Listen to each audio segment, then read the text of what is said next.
Deep within the vibrant heart of the Ashanti kingdom, a wealthy family lived in a sprawling compound surrounded by lush greenery and adorned with the intricate carvings of ancestral spirits.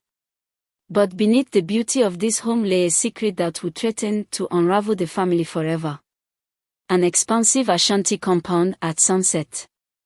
A grand wooden home stands in the center, its carvings of ancestral masks and symbols glowing orange in the fading light.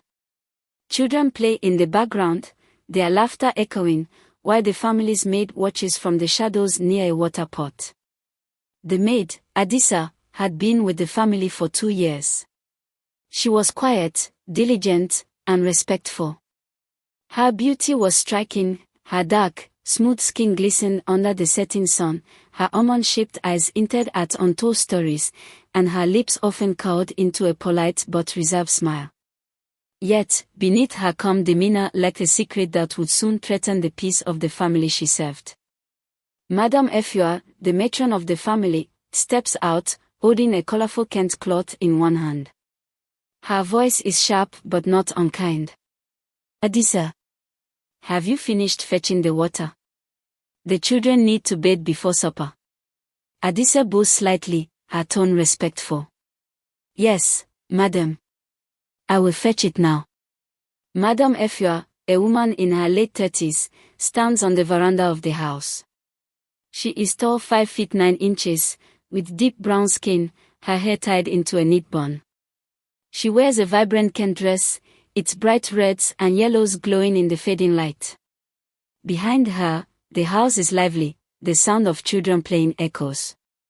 Adisa, standing by the water pot, wears a simple brown wrapper and a white blouse.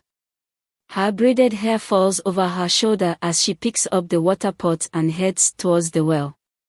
Adisa's tasks were endless, but she never complained. Each day she scrubbed, cooked, and served, earning the trust of the family. But when the nights came, her true nature revealed itself. Inside a dimly lit servants' quarters. The room is small and sparsely furnished, with a single bed, a wooden stool, and a clay lamp. Adisa sits cross-legged on the floor, chanting softly as the flame flickers unnaturally. Her shadow on the wall stretches and twists, taking on a monstrous form. In her hand, she holds a small doll made of straw, tied with a red thread. They trust me too much. Soon, their joy will crumble, and their wealth will belong to me. The next morning, Adisa returned to her duties as if nothing had happened. But the family's youngest child, Kofi, sensed something was wrong. The family's courtyard in the morning. Kofi, an 8-year-old boy with caramel brown skin and short-cropped hair, watches Adisa from behind a tree. He wears a faded yellow shirt and blue shorts. Adisa scrubs clothes in a wooden basin, humming softly. Her movements are methodical, but her humming has an unsettling tone. Kofi whispers to his older sister, Oma, who is 12 years old, wearing a green Kent dress and has long, braided hair. Sister, don't you think Adisa is strange? She talks to herself at night. I heard her from the window. Kofi, don't be silly.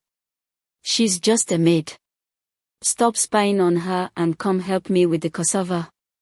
Kofi frowns but keeps watching Adisa, his small hands gripping the tree trunk tightly. As the days passed, strange things began to happen.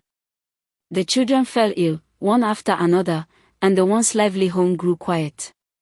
Inside the main house, Kofi lies on a woven mat, sweating profusely. His mother, Madame Efua, fans him with a palm frond, her face etched with worry. A traditional healer sits nearby, grinding herbs in a clay bowl. Adisa watches from the doorway, her face blank but her eyes betraying a flicker of satisfaction. This is no ordinary sickness, madam. I sense dark forces at work. Madame Efua, dark forces. What do you mean? Who would wish harm upon my children? Adisa steps forward, her tone concerned. Madam, perhaps it is someone envious of your wealth. I will pray for your family tonight. The healer glances at Adisa suspiciously but says nothing. As night fell, the house grew silent. But in the shadows, Adisa prepared for her most dangerous ritual yet, a spell meant to bind the spirits of the children forever. A moonlit forest clearing near the compound. Adisa kneels in the dirt, her braided hair partially undone and wild. She wears a tattered black wrapper. Around her, small clay pots emit trails of black smoke. She chants in a low, guttural tone, her hands hovering over a bowl containing strange herbs, a lock of Kofi's hair, and a few drops of dark liquid. The air around her crackles with unnatural energy, and shadowy figures seem to flicker in the trees. Spirits of the forest, bind the life of the boy to my will. His energy shall strengthen me, his dreams shall feed my power. A rustling sound interrupts her ritual. Adisa freezes, her eyes snapping toward the bushes. But Adisa was not alone. Kofi, curious and determined to uncover the truth, had followed her into the forest. What he saw left him frozen in terror. Kofi crouches behind a large tree, his wide eyes fixed on Adisa. His small body trembles, and his lips are slightly parted in shock. The moonlight highlights his caramel-brown skin and short-cropped hair. He wears a thin blue shirt and brown shorts, now smeared with dirt. The scene contrasts his innocence with the sinister ritual happening just beyond the tree. She's a witch. Amma was right. I have to warn Mama. As Kofi begins to retreat, he accidentally steps on a twig, causing it to snap loudly. Adisa's head whips around, her eyes glowing faintly in the dark. Kofi's sudden noise disrupted the ritual. Furious, Adisa sprang to her feet and chased after him, her calm mask shattered to reveal the dangerous witch beneath. Kofi runs through the forest, his bare feet kicking up leaves and dirt. Adisa chases him, her face twisted with rage, her arms outstretched.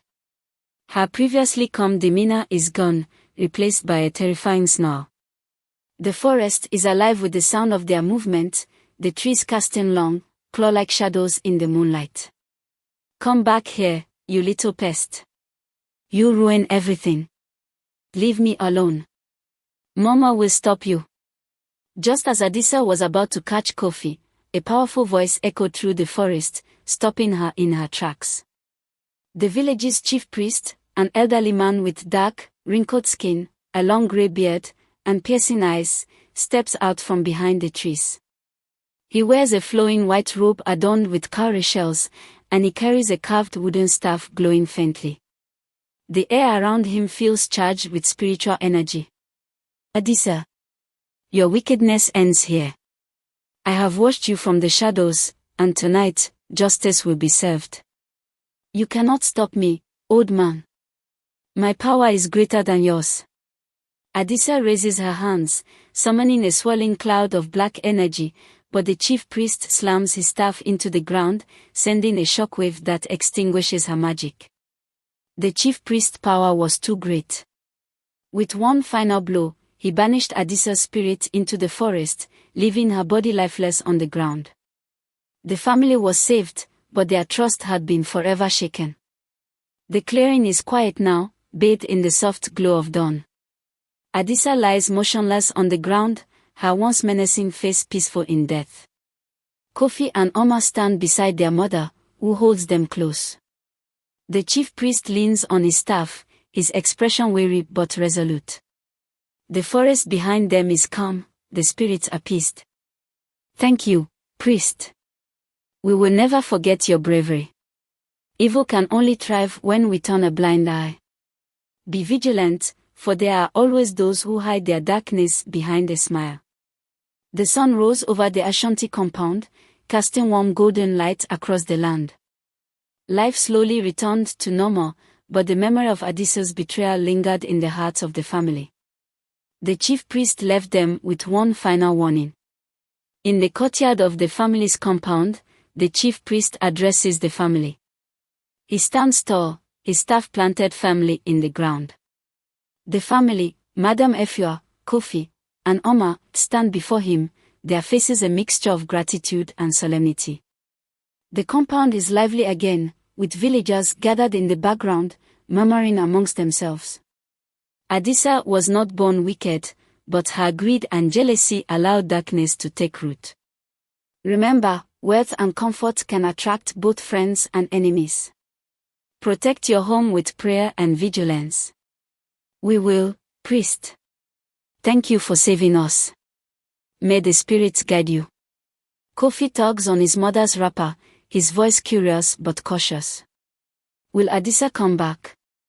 The chief priest kneels to Kofi's level, his wise eyes meeting the boy's. Not in this life, young one. But always beware of those who hide their true selves. Days turned to weeks, and though the wounds of betrayal healed slowly, the family found strength in each other.